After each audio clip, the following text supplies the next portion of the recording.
Avant d'avancer sur notre add-on, je dois vous expliquer un élément très important dans le GLUA. Il faut savoir qu'en GLUA, on a 4 états. L'état serveur, l'état client, l'état menu et les états partagés. Dans les états partagés, vous avez le serveur avec le client avec le menu et les trois ensemble. Avant de savoir à quoi correspond chaque état, il faut savoir que les états ne communiquent pas directement entre eux, mais on peut les faire communiquer avec des bibliothèques telles que net ou file, qu'on verra plus tard. Alors l'état client, il va représenter le joueur. Cet état-là récupère les données du joueur et les entrées et les envoie au serveur qui lui les traitera. Et il récupère des données du serveur comme la position des autres joueurs sur une map, la position des entités, la physique des entités, etc.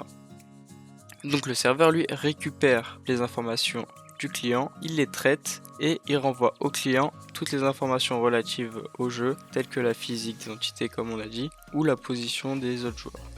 L'état menu lui est un peu particulier étant donné qu'il s'occupe simplement du menu principal de votre jeu.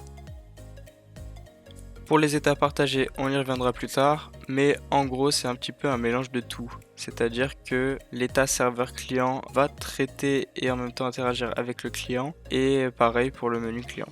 Maintenant que vous savez ça, on va pouvoir avancer sur notre add-on, et on va commencer par revoir la structure de notre dossier. Donc toujours dans le dossier Garry's Mod, je me rends dans Add-on et dans Tuto YouTube. C'est ici qu'on va travailler.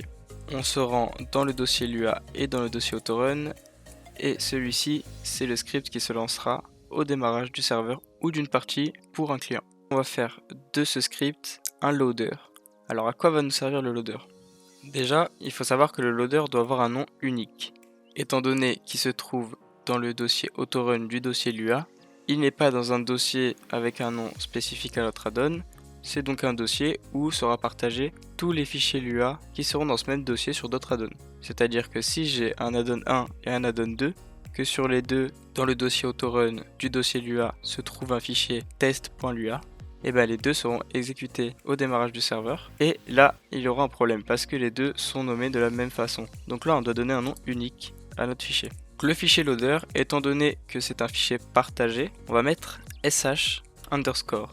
sh pour dire shared, qui veut dire partagé en anglais. Juste après l'underscore, pour donner un nom unique, on va donner le nom de notre add-on, par exemple, tuto YouTube.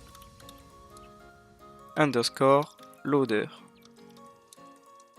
Voilà, on se retrouve maintenant avec notre fichier loader et on va pouvoir enlever cette ligne et voir qu'est-ce qu'il faut écrire dedans. Alors comme on l'a vu, c'est un script partagé, ce qui veut dire qu'il va se lancer du côté serveur et du côté client. Donc il va falloir séparer ce fichier en deux pour savoir quelles sont les exécutions du serveur et quelles sont les exécutions du client. Donc je ne vais pas reprendre le principe de l'algorithme et de la programmation, donc on va dire que vous connaissez à peu près les bases et que vous savez ce que c'est qu'une condition. Donc on va faire un if server then, et là on va mettre le end. Alors, dans les conditions en GLUA, on met le if, on met la condition, entre parenthèses ou non, c'est facultatif, le then et le end, pour dire que ce qui se trouve entre ces deux-là doit s'exécuter si cette condition-là est validée. Donc là, la condition, c'est serveur. Donc en gros, ça veut dire, si la personne qui est en train de lire, c'est le serveur, alors il m'exécute. Donc là, pour tester, on va mettre un print, je suis le serveur. Et pour le client, on va mettre else if client. Donc pour dire, si je ne suis pas le serveur, mais que je suis le client, alors, et dans ce cas-là, on va afficher, je suis le client. Hop, juste on fait gaffe parce qu'il n'y a pas d'espace entre le else et le if. On fait commencer une nouvelle partie, et cette fois-ci, plutôt que lancer directement, on va juste passer de mode solo à 2 joueurs. Vous mettez autant de joueurs que vous voulez, en serveur local, ce qui veut dire que mon ordinateur va être à la fois client et à la fois serveur.